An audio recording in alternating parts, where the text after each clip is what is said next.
Welcome to a new Daily Top Askreddit video. Today's topic. What is not a deal breaker but would be greatly disappointing to find out about your partner? They go to Target and throw doormats on the floor to look at them and then just walk away and leave them on the floor. Oddly specific but very reasonable. Honestly, deal breaker, that's on par with not putting shopping carts back in the corral for me. The one time I let my partner put the cart back, she just left it in a close-by parking spot, and all I gotta say is I'm glad she didn't see my facial expression when I saw her do it, lol.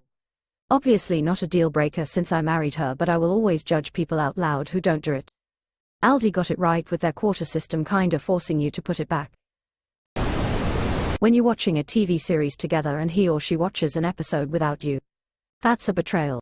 My wife and I have 3 tiers of shows. Only watch together. One can watch ahead, but must be willing to go back and rewatch. Do what you want, I don't care. We are very explicit about which tier shows fall under. My BF and I have a similar setup. Only watch together. You can watch ahead, I'll just pop in and out and ask for explanations of backstory here and there when shit isn't making sense. Not my thing. You do you. In college, watched the movie Donnie Darko for the first time, and when it ended, I had so many questions and was analyzing the meaning behind it. Tried to talk to my then boyfriend and he seemed disinterested. Finally, after a half hour, he says, "Can you please stop talking about it? It's just a movie. You are just supposed to enjoy it, not analyze it." Not a deal breaker, but a huge disappointment. Less so at my age, but that was a persistent issue when I was young, peers chastising me for having to overanalyze everything. I would frequently get that very complaint, that most movies are just to entertain me, not for me to deconstruct. But analyzing stuff is entertaining for me. I'm not even very smart, to be honest, I just like thinking about things. People have said this very thing to me as well, and I'll be honest, I am always left feeling deeply hurt and embarrassed when someone tells me something along these lines. I enjoy deconstructing. I have fun when I'm analyzing stuff. It's honestly basically one of my love languages. And pretty much all of my previous partners have hated that about me. Where are my overthinkers? Where's my tribe of people that get pure enjoyment out of discussing the layered meanings of things? My dad hates movies with subtitles. My mom is a foreign film buff. She has been trying to change him for decades. And while he'll sit through, and sometimes even enjoy, them on occasion, he'll still groan any time she suggests a movie with subtitles. The ultimate disappointing non-deal breaker. Edit, okay, I'm just going to add this here before anyone else asks if my dad can read. He's an oncologist. He's not dumb. He can keep up with the subtitles and the subject matter. He just does so much reading for work, he goes through medical journals like crazy, he wants to relax with something silly and mindless, that requires zero effort on his part. He feels the same way about tearjerkers, another of my mom's favorites, where people die slowly from some awful disease. He gets enough of that shit at work. But he'll occasionally sit through them for my mom. We watched the old Julia Roberts film, Dying Young, a few weeks ago, where she falls in love with a young guy dying of cancer, and for half the film he was just looking at my mom with an expression that clearly read, "Why the fuck would you do this to me?" Quote. The number of people asking if your dad can read just because he doesn't like subtitles is wild. I like to play stupid farming sim games when I get home from work. My friends think I'm lame. Dude, I deal with enough shit at work, I don't need Call of Duty anxiety dreams on top of that. Some people need to actually chill out after working. When there's things they used to do with an ex but aren't interested in anymore. For example, I had an ex whose ex used to force them to do couples costumes at Halloween, etc. I had never had a serious BF before, and desperately wanted to do a couple's costume with him, but he was over IT at that point and didn't want to sad face. I think this is something that I am glad that I never think myself. I'm a guy who was in a pretty abusive relationship for a long time, and while I experienced many things with that person, I was unhappy and not really feeling like myself during any of it. So, with my new girlfriend, it's like, sure, I've done that, but have I done it while happy? No. Let's do it. Things are just happier, and experiencing things I've experienced before feels completely new. I love that. I've taken some activities I did with exes and purposely did them with my current partner so I could rewrite the old memories and have those things be things between he and I instead of the past.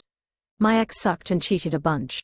But the only thing that made me jealous about his new relationship was that he learned to swing dance for her. He even had friends who danced competitively and tried to teach us, but he just hung out on the couch the whole time.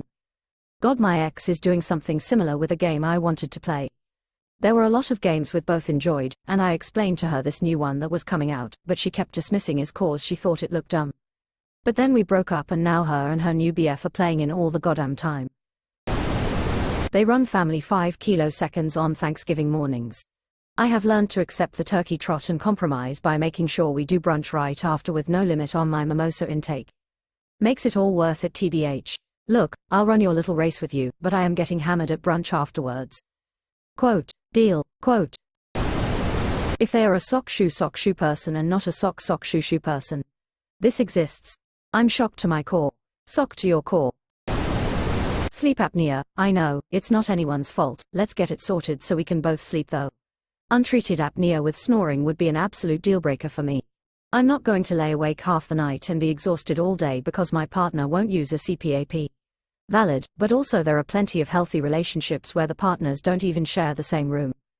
A lady I know and her husband now sleep in separate rooms for this exact reason. Husband has to use a CPAP, but they work well together.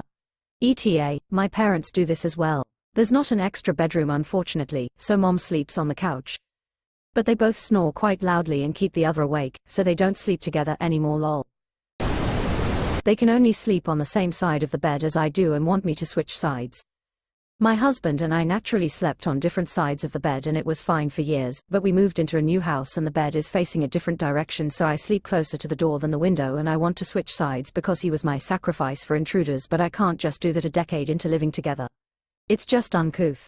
Because he was my sacrifice for intruders. I lied. My boyfriend and I have been together 11 years. I've had the same favorite TV show since before I met him, and he hates it. Obviously not a deal breaker, but it's pretty disappointing. Tears of joy. My wife of nearly 10 years, together for 14, has finally watched Firefly with me. She found it watchable but not something she'd watch again. She's lucky she's so gorum cute.